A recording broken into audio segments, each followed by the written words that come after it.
जय हिंद दोस्तों। B2 science academy में आपका स्वागत है। पिछले वीडियो में हम देखे थे कि कोई भी परमाणु में इलेक्ट्रॉन, प्रोटॉन और न्यूट्रॉन को निकालने के लिए आज देखेंगे कि कोई भी यौगिक दे दिया जाएगा, यानी कोई कंपाउंड दे दिया जाएगा, उसमें इलेक्ट्रॉन और एटॉमिक मास यानी उस कंपाउंड का भार कैसे निकालेंगे। यहाँ पे 1 नंबर में दिया हुआ है CaCO3 में इलेक्ट्रॉन की संख्या क्या होगी। CaCO3 कैल्शियम कार्बोनेट में इलेक्ट्रॉन की संख्या निकालना है। तो कैल्शियम, यहाँ पे कैल्शियम परमाणु की संख्या 1 दे रखा है, यानी C की संख्या 1 है, तो Ca में इलेक्ट्रॉन की संख्या हो जाती है 20। तो लिखेंगे कैल्शियम का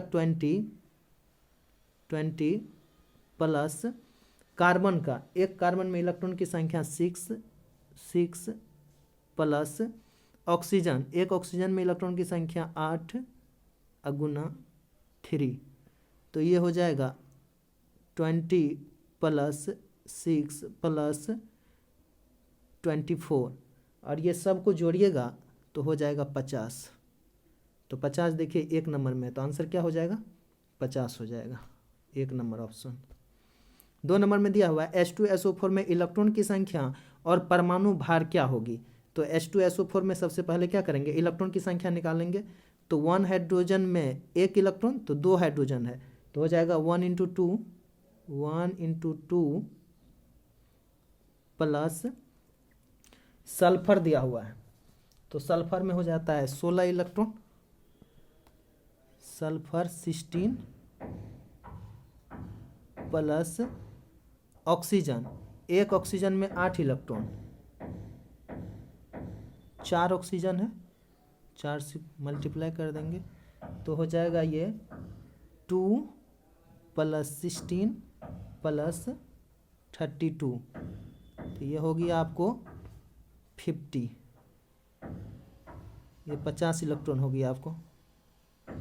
तो देखिए 50 इसमें है, ए नंबर में है, और 50 डी में है, तो ये और ये ऑप्शन तो नहीं होगा, ठीक। उसके बाद आपको परमाणु भार कहता है, तो परमाणु भार को ए से डिनोटेट करते हैं, ए से सूचित किया जाता है, तो ए बराबर आपको भार निकालना है। तो एक हाइड्रोजन का भार 1 होता है, तो हो जाएगा 1 × 2, चूँकि 2 हाइड्रोजन है, प्लस सल्फर, सल्फर का एटॉमिक मास कितना हो जाता है 32 प्लस ऑक्सीजन, एक ऑक्सीजन का 60 × 4 हो जाएगा, तो ये हो गया 1 × 2 प्लस 34 प्लस आपको 16 × 4, ये 64 हो जाएगा। ये सब को जोड़ दीजिएगा तो आपको 98 हो जाएगा। तो देखिए 50 और 98 किस में ऑप्शन है, डी, तो डी नंबर इसका ऑप्शन हो जाएगा।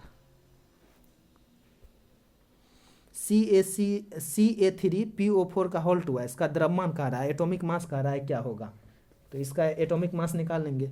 तो आपको ए कहता है कैलकुलेट करने के लिए, तो ए बराबर हो जाएगा कैल्शियम, एक कैल्शियम का एटॉमिक मास होता है 40, तो 40 गुना 3, चूँकि 3 कैल्शियम है, प्लस यहाँ पे देखिए PO4 का होल 2 ऐसा, यानी पूरा ब्रैकेट शुरू होगा। एक फॉस्फोरस का एटॉमिक मास 31 होता है, प्लस ऑक्सीजन का, एक ऑक्सीजन का 16, आपको ऑक्सीजन कितना दे रखा है, 4 ऑक्सीजन दे रखा है, 4 से मल्टीप्लाई कर देंगे, होल मल्टीप्लाई कितना हो जाएगा 2, चूँकि 2 बाहर में पूरे ब्रैकेट लगा हुआ है, तो 2 से यहाँ मल्टीप्लाई कर देंगे, तो हो जाएगा ये जब गुना कीजिएगा 40 गुना 3 कीजिएगा तो ये 120 हो जाएगा, प्लस ये अंदर में गुना कीजिएगा तो ये हो गया आपको, ये 16 गुना 4 कीजिएगा तो ये 64 हो जाएगा, और उसमें आप 31 को जोड़ दीजिएगा तो ये 95 हो जाएगा। 95 गुना बाहर में 2 है, तो 2 से क्या हो जाएगा मल्टीप्लाई हो जाएगा, तो ये हो जाएगा टोटल जब जोड़िएगा तो आपको ये 120 हो गया, ये हो गया 5 दूना 10, 9 दूना 18, 19, 190 हो गया, ये पूरे को जोड़िएगा तो 310, 310 किस में, सी नंबर ऑप्शन हो जाएगा। उसके बाद कहता है NH2CONH2, ये यूरिया का सूत्र है। तो यूरिया का फार्मूला दे रखा है, यूरिया का परमाणु भार क्या होगा, इसमें पूरे का परमाणु भार कह रहा है क्या होगा, इस पूरे में क्या चीज़ पूछ रहा है कि इसका परमाणु, ये पूरे का परमाणु भार क्या होगा। तो परमाणु भार निकालने के लिए ए लिखेंगे, ए बराबर एक नाइट्रोजन का परमाणु भार कितना हो जाता है 14 हो जाता है, प्लस एक हाइड्रोजन का एक होता है 1, जबकि 2 हाइड्रोजन दे रखा है तो गुना 2 से कर देंगे, प्लस यहाँ पे देखिए एक नाइट्रोजन हो गया, 2 हाइड्रोजन का हो गया, अब यहाँ एक कार्बन है तो एक कार्बन का कितना हो जाता है 12, तो 12 लिख देंगे, प्लस फिर ऑक्सीजन दे रखा है, एक ऑक्सीजन का 16, प्लस नाइट्रोजन का 14,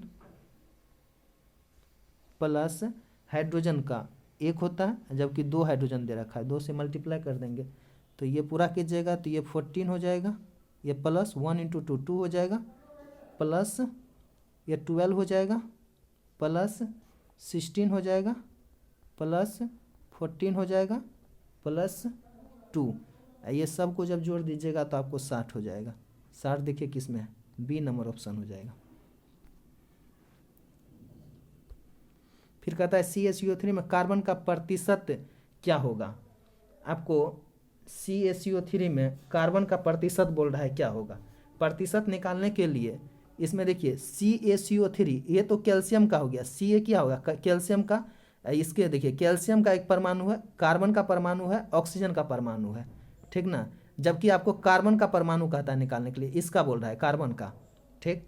तो कार्बन का प्रतिशत कह रहा है निकालने, तो सबसे पहले तो प्रतिशत निकालने के लिए इस पूरे कंपाउंड का मास निकालना होगा, आपको एटॉमिक मास निकालना होगा। तो कैल्शियम का 40 हो जाता है, 40 प्लस कार्बन का 12 हो जाता है, 12 प्लस ऑक्सीजन का 16 × 3, चूँकि 3 ऑक्सीजन है तो ये हो जाएगा, ये सब को जोड़िएगा, ये 14 प्लस 12 प्लस ये 48 हो जाएगा, ठीक। टोटल जोड़िएगा तो 100 हो जाएगा, कितना हो जाएगा 100 हो जाएगा, ये सब जोड़ करके कितना हो गया 100 हो गया। अब आपको बोल रहा है कार्बन का प्रतिशत निकालने के लिए, ठीक। तो प्रतिशत of carbon is equal to होगा, जिसका प्रतिशत निकालने के लिए बोल रहा है तो पहले उसका भार लिखेंगे। तो कार्बन का एटॉमिक मास कितना होता है 12, तो 12 अब भागा में देंगे total atomic mass, total mass कितना निकला 100, अब प्रतिशत निकालना है तो कितना से गुना करेंगे 100 से गुना कर देंगे, ये कट जाएगा तो कितना बचा 12%। देखिए किस में है 12%, बी नंबर ऑप्शन हो जाएगा, ठीक। यानी जिसका कंपाउंड में जिसका कहेगा, जिस भी एटम का कहेगा प्रतिशत निकालने के लिए, ठीक ना, तो उस एटम का एटॉमिक मास बटे टोटल का एटॉमिक मास पूरे कंपाउंड का गुना 100 कर देंगे, आपको उस एटम का एटॉमिक मास निकल जाएगा। फिर कह रहा है यूरिया NH2CO NH2 में N का प्रतिशत क्या होगा, नाइट्रोजन का प्रतिशत निकालने के लिए कह रहा है। तो ऊपर में आपको बता दी हैं कि यूरिया का जो है ये पूरे कंपाउंड का यूरिया का एटॉमिक मास निकाले हैं, तो यूरिया का जो है पूरे का जब एटॉमिक मास निकालिएगा, ठीक ना, तो इस कंपाउंड का जब मास निकालेंगे तो ये 60 हो जाएगा, ठीक, टोटल का 60 हो गया। और आपको निकालना है नाइट्रोजन का, ठीक ना, किसका निकालना है नाइट्रोजन का प्रतिशत, तो प्रतिशत ऑफ नाइट्रोजन, प्रतिशत ऑफ नाइट्रोजन, तो नाइट्रोजन का मास, तो नाइट्रोजन का मास कितना हो जाए, एक नाइट्रोजन का एटॉमिक मास होता है 14, एक नाइट्रोजन का कितना होता है 14। आप इस कंपाउंड में देखिए, आप इस कंपाउंड में देखिए, एक नाइट्रोजन का 14, इस कंपाउंड में आप देखिए कि 2 नाइट्रोजन दे रखा है, एक नाइट्रोजन यहाँ पे है, एक नाइट्रोजन यहाँ पे है, 2 नाइट्रोजन है, तो 2 नाइट्रोजन का हो जाएगा 28, 14 प्लस 14 28, और टोटल कितना है 60, गुना कितना हो जाएगा 100, ठीक। तो ये आपको जीरो से जीरो कैंसिल, ठीक ना। उसके बाद ये तो 3 हो जाएगा, ये आपको 14 हो जाएगा कट के, ये हो जाएगा 140/3, तो आ जाएगा 46.6%। देखिए किसमें 46.6%, सी नंबर ऑप्शन हो जाएगा।